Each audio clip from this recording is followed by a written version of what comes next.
Kasih karunia menyertai kamu dan damai sejahtera dari Allah Bapa dan Tuhan Yesus Kristus. Amin.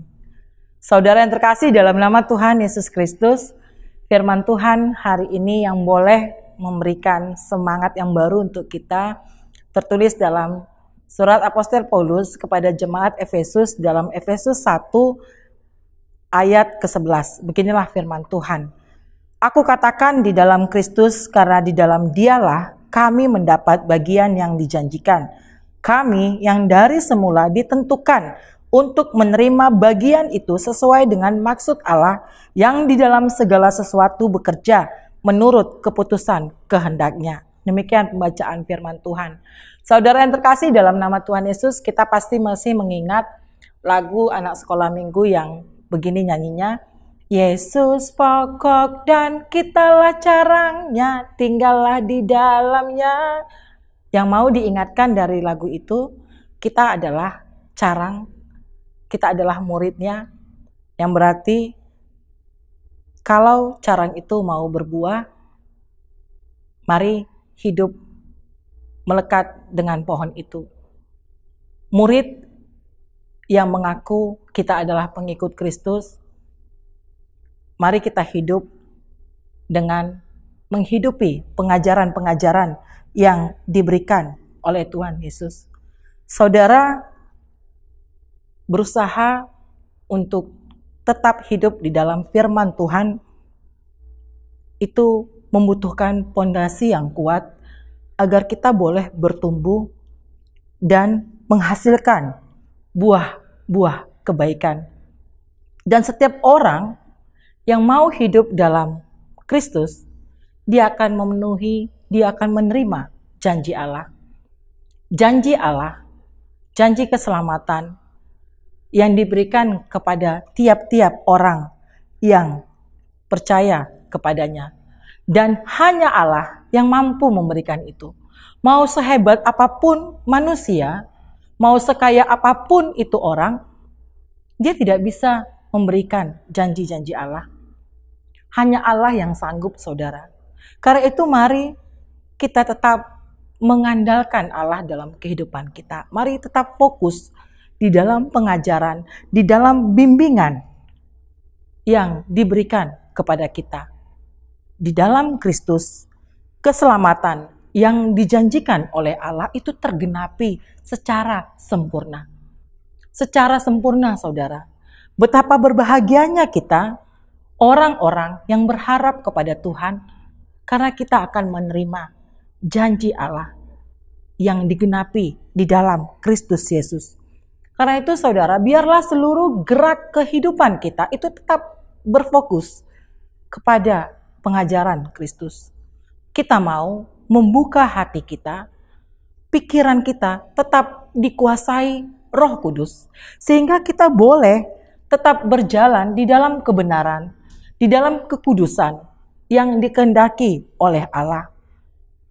Saudara, maukah kita, hidup kita tetap mengandalkan Tuhan? Dan kita tidak hanya asal tahu atau baca apa itu Alkitab, apa itu firman Tuhan, tapi kita benar-benar mau menghidupi, mau melakukan di dalam kehidupan kita sehari-hari. Sehingga melalui kehidupan kita, saudara, orang-orang akan semakin banyak yang percaya kepada Tuhan Yesus. Dan memang semua yang kita lakukan itu membutuhkan perjuangan. Membutuhkan perjuangan untuk membuang ego, melawan roh-roh kedagingan yang terkadang itu bisa merusak persekutuan kita dengan orang-orang di sekitar kita. Ya, ada orang yang katakan, aku itu orang pelayanan, aku itu aktivis di gereja, tapi ternyata saudara, hidupnya itu bisa jadi batu sandungan bagi orang lain. Yang akhirnya kawan-kawan yang lain bilang, malas ngomongnya itu sering nyakitin, gak bersahabat, malas masuk di dalam persekutuan itu. Bagaimana dengan kita, saudara? Maukah kita menjadi pribadi yang mau membuang keegoan kita. Sehingga kita mau rela untuk melayani sesama kita. Kita mau mengajak orang lain untuk ambil bagian, untuk masuk dalam pelayanan-pelayanan yang ada di tengah-tengah persekutuan kita. Saudara, mari kita bersama-sama mau untuk hidup berbahagia di dalam Tuhan. Karena kita adalah milik Tuhan. Dan ingat, Tuhan melihat apa yang kita lakukan, apa yang kita kerjakan. Tuhan tahu apa yang kita pikirkan. Tuhan tahu apa yang ada di dalam hati kita.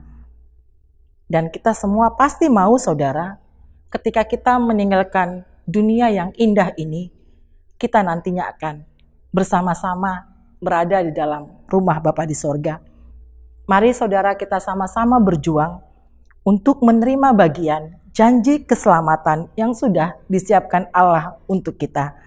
Mari kita pakai hidup kita untuk memuliakan Allah. Amin. Kita bersatu dalam doa.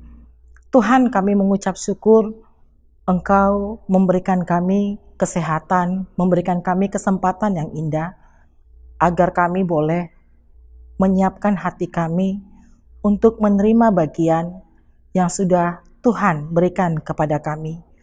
Agar kami percaya dengan janji-Mu, kami tetap meletakkan pengharapan kami kepada Engkau, dan kami boleh senantiasa dekat dengan kehidupan bersama Tuhan.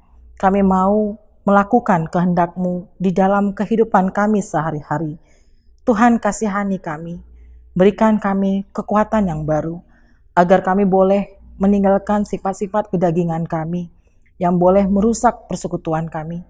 Kasihani kami Tuhan, berikan kami kerendahan hati, berikan kami kelemah lembutan, sehingga kami boleh membawa jiwa-jiwa yang baru untuk semakin dekat kepada Tuhan melalui perilaku kehidupan kami sehari-hari, sehingga kami boleh bersama-sama memuji nama Tuhan dengan sukacita. Kami serahkan Tuhan semua kehidupan saudara-saudara kami, sahabat kami yang saat ini sedang dalam keadaan sakit. Tuhan yang menjamah tubuh mereka, mengurapi hati dan pikiran mereka dengan kuasa Roh Kudus-Mu, agar mereka tetap meyakini bahwasanya Engkau adalah Tuhan yang punya kuasa, yang boleh mengangkat sakit penyakit mereka dan memberkati setiap obat yang mereka makan, dan mereka menerima kesembuhan yang daripada-Mu dan boleh bersorak-sorai memuji nama Tuhan. Berkati Tuhan persekutuan kami di tengah-tengah gereja-Mu dan di tengah-tengah masyarakat kami, agar Tuhan yang senantiasa menyatukan kami, agar kami boleh bersama-sama percaya dengan janji keselamatan yang Tuhan berikan, dan kami boleh Tuhan mempersaksikan nama Tuhan dimanapun kami berada. Ampunkan kami dari segala dosa-dosa kami. Di dalam nama Tuhan Yesus Kristus kami berdoa. Amin. Anugerah Tuhan kita Yesus Kristus dan kasih setia Allah Bapa dan persekutuan Roh Kudus kiranya memberkati kamu sekalian. Amin.